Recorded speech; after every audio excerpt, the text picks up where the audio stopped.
Lab equipment for miracle workers, says Mars Dixon. Described as miraculous, the impressive exam result in science subject despite under-resourced labs, Minister of Education Dana Mars Dixon has given an assurance that efforts are underway to purchase much-needed equipment.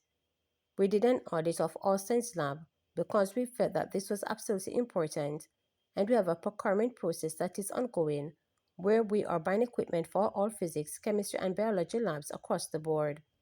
And so, all our schools will get the equipment that they need, she stated.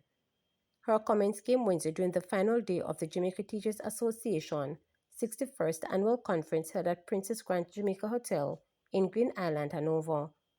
The minister described what she said during the island-wide tour of school since her appointment in 2024. This is a big thing.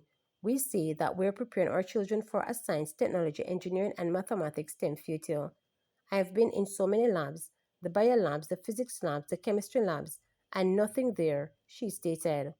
All I see are some benches and some tables, just the basic things that you could use, she stated.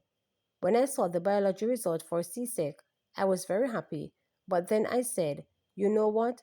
That means that we have miracle workers in our schools. Because if you can produce those results with nothing in the labs, you are miracle workers. But we cannot stop there and call you miracle workers. We need to give you the resources, Mars Dixon added. Man charged over cocaine allegedly found in car in St. Elizabeth granted $1 million bail. A man who eluded the police for over a year after fleeing a traffic stop and abandoning a car allegedly containing cocaine in Middle Quarters, St. Elizabeth, was granted $1 million bail with strict reporting conditions to the police. George Mackenzie, 48, a former of Erie Place, St. Andrew, was also ordered to surrender his travel documents, and a curfew order was imposed. Mackenzie was charged in July with dealing in cocaine, trafficking cocaine, and conspiracy to traffic cocaine. The police said the cocaine seized had an estimated street value of $1 million. In applying for bail, his attorneys, King Counsel Peter and Patrice, challenged the police's account, arguing that Mackenzie acted out of fear for his life. They also contended that the vehicle in which the cocaine was allegedly seized had recently been loaned to someone else. Mackenzie is to return to court on September 17. The police had reported that on June 19, 2024, a Honda CR-V driven by Mackenzie was intercepted by officers during an operation in Middle Quarters, St. Elizabeth. Mackenzie allegedly abandoned the vehicle and fled the scene. A search of the vehicle uncovered 4.4 pounds of cocaine in a secret compartment, according to the police. Mackenzie was subsequently listed as wanted. After evading the police for over a year, he was apprehended in July 2025 and subsequently charged. Alleged car thief to undergo psychiatric assessment ahead of trial. A man believed to be of unsound mind is set to undergo a psychiatric evaluation to determine whether he is fit to stand trial after allegedly stealing a motor vehicle along Knoxford Boulevard in New Kingston. Colin Thomas Williams has been charged with the theft of a motor vehicle. According to allegations, the complainant parked his vehicle along Knoxford Boulevard in the vicinity of Scotiabank to use the ATM. He reportedly left the engine running. Upon returning from the ATM, he saw a woman struggling with a box and reportedly went to assist her to her vehicle. When he returned, his car was missing. He inquired of a man who had been parked behind him, who turned out to be a policeman, whether a wrecker had towed his vehicle. The police reportedly informed him that a man had entered the vehicle and had driven away. The officer then assisted the complainant in searching the New Kingston area. The vehicle was soon spotted in a line of traffic. When the officer attempted to intercept the vehicle, Williams allegedly refused to stop. He was eventually removed from the vehicle, at which point it was observed that he appeared to be mentally unstable. Williams, however, denied the allegations. "No, I don't take no car, miss," he told Parish Judge Venice Blackstock Murray when he appeared in the criminal division of the Halfway Three Parish Court on Tuesday. A legal aid attorney has been assigned to represent Williams. He was remanded in custody and a fingerprint order was made. A psychiatric evaluation has been ordered. The matter is set for trial on October 3, 2025 in the fast-track court. Urimona principle calls for redefinition of student success in tertiary education. Pro-Vice Chancellor and Principal of the University of the West Indies Mona campus, Professor Denzel Williams, says there is need for a reform on what success looks like among students at the tertiary level.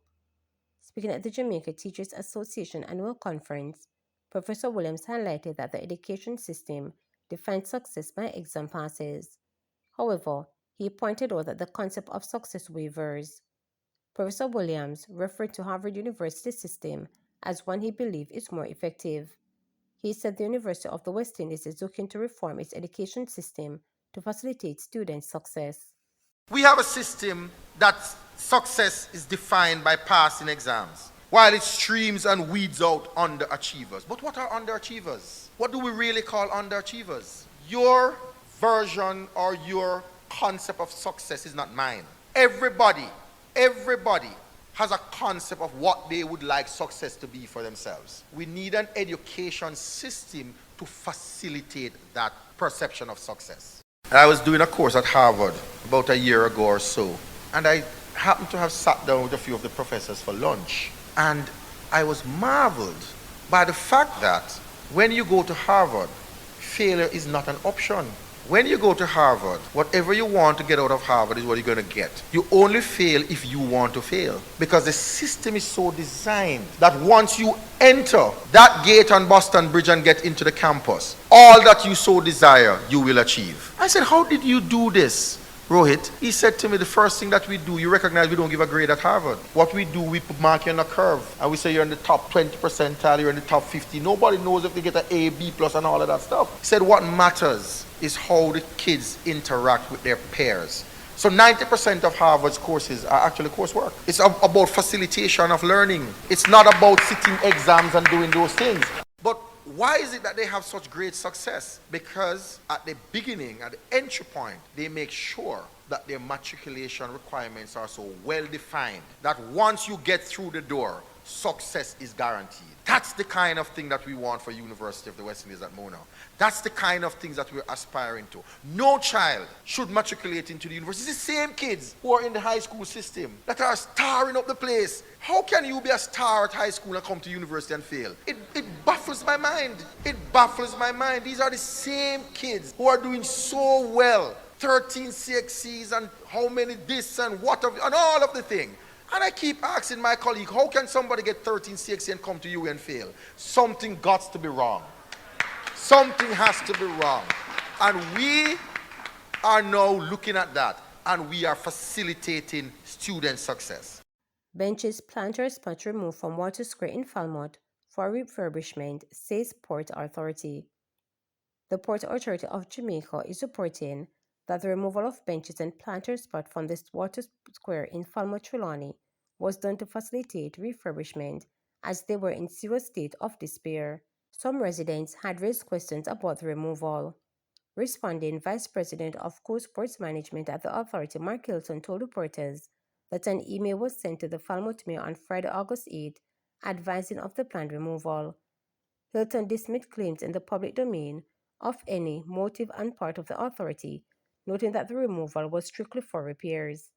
He said the items were removed on Sunday, August 10, and taken to the terminal's maintenance facility.